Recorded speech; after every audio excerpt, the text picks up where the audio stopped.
Em nome do Pai, do Filho e do Espírito Santo. Amém. Continuando nossos estudos, agora vamos passar para os padres apologistas.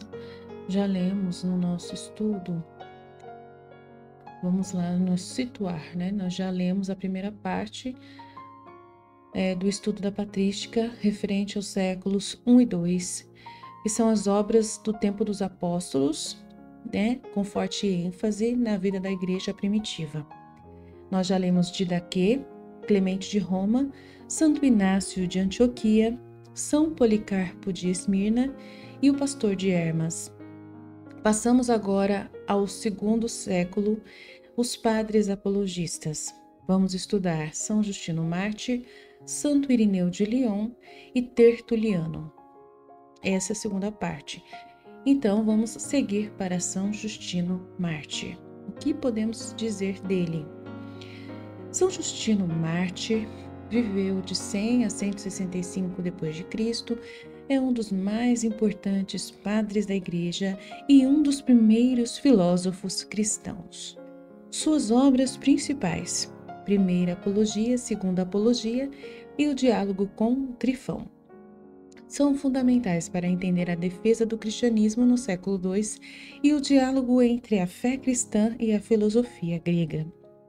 Vamos explorar sua vida, pensamento e obras. A origem é nascido em Flávia Neápolis, atual Nablus, na Palestina, em uma família pagã. Formou estudando diversas correntes filosóficas como o estoicismo, aristotelismo, pitagorismo, antes de se converter ao cristianismo, atraído pela busca da verdade e pela coragem dos mártires. Missão: tornou-se um defensor público do cristianismo, ensinando em Roma e dialogando com judeus e pagãos. Morte: foi martirizado por volta de 165 d.C. sob o imperador Marco Aurélio por se recusar a renunciar à fé cristã. A Primeira Apologia, suas principais obras. Primeira Apologia, foi mais ou menos em 155 d.C., dirigido ao imperador Antonino Pio e ao filósofo Marco Aurélio. Defendia os cristãos contra acusações de ateísmo, imoralidade e deslealdade ao império.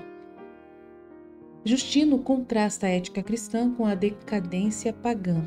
Ele apresenta Cristo como Logos, Verbo divino, fonte de toda a verdade. Usa o Antigo Testamento para provar que Jesus era o Messias prometido e compara os mitos gregos com a história de Jesus, mostrando a superioridade da narrativa cristã. No seu livro Segundo Apologia, ele aborda perseguições específicas e reforça a inocência dos cristãos. O tema central é a injustiça da perseguição, por nome ser cristão sem crimes comprovados. E o diálogo com Trifão, mais ou menos escrito em 160 d.C., é um debate com um judeu chamado Trifão sobre a interpretação das Escrituras e a identidade de Jesus. Ele fala, que Jesus é o Messias prometido. Ele argumenta que a lei era temporária, preparando para a nova aliança em Cristo. E ele fala da fé em Cristo, que é aberta a todos, não apenas aos judeus. Pensamento dele teológico e filosófico.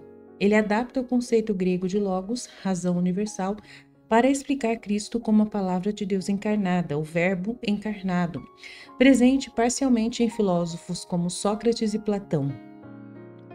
Ele fala da relação com a filosofia grega, afirmando que a verdade filosófica preparou os pagãos para o cristianismo, assim como a lei preparou os judeus. Ele descreve a celebração eucarística como verdadeiro sacrifício profetizado em Malaquias 1:11. Ele acredita na ressurreição do corpo e no milênio influenciado pelo Apocalipse. Sua integração de fé e razão influenciou autores como Clemente de Alexandria e Orígenes. Suas apologias são testemunhos históricos da perseguição romana. Ele tem um modelo de engajamento com o judaísmo e o paganismo. Sua visão milenarista foi posteriormente rejeitada por muitos teólogos. Suas obras são mais apologéticas que sistemáticas, com repetições e digressões. São Justino é uma ponte entre o mundo greco-romano e o cristianismo, mostrando que a fé não nega a razão, mas a culmina. Suas obras permanecem essenciais para entender a apologética primitiva e a enculturação da mensagem cristã. Vamos passar então à sua primeira obra, vamos começar a ler e vamos ver se continuamos, né? Eu acho, não sei se eu vou conseguir ler tudo de uma vez, mas vamos começar, amém?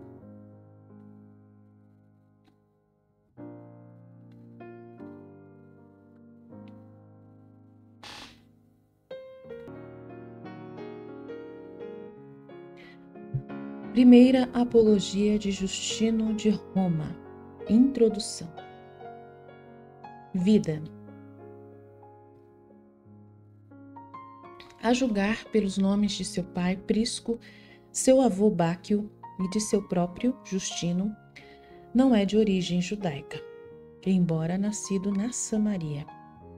No cabeçalho de sua primeira apologia, ele nos fornece detalhes de suas origens ao imperador, em prol dos homens de qualquer raça que são injustamente odiados e caluniados. Eu, Justino, um deles, filho de Prisco, que o foi de Báquio, natural de Flávia Neápolis, na Círis, Palestina, compus este discurso e esta petição.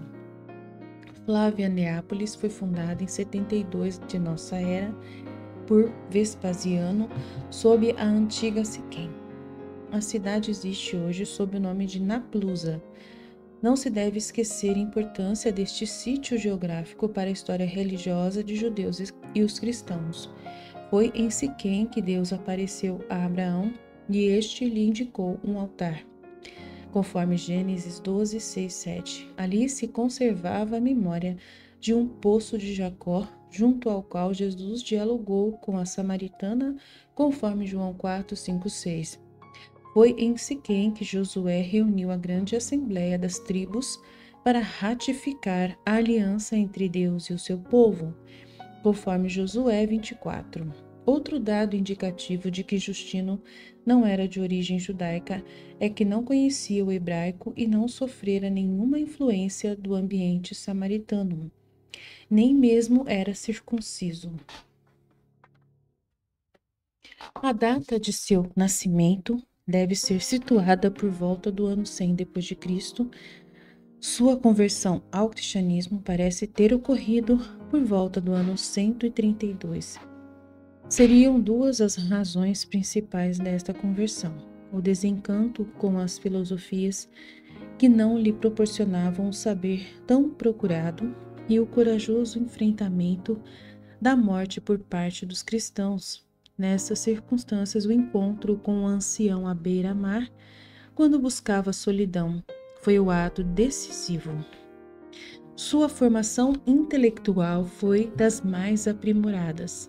Segundo seu próprio testemunho, percorreu cidades e escolas filosóficas, desejoso de conhecer a verdade, de tornar-se sábio, ardendo para ouvir o que é próprio e excelente na filosofia. Frequentou os estoicos, peripatéticos, pitagóricos e platônicos, sem contudo encontrar respostas para os seus anseios e suas indagações.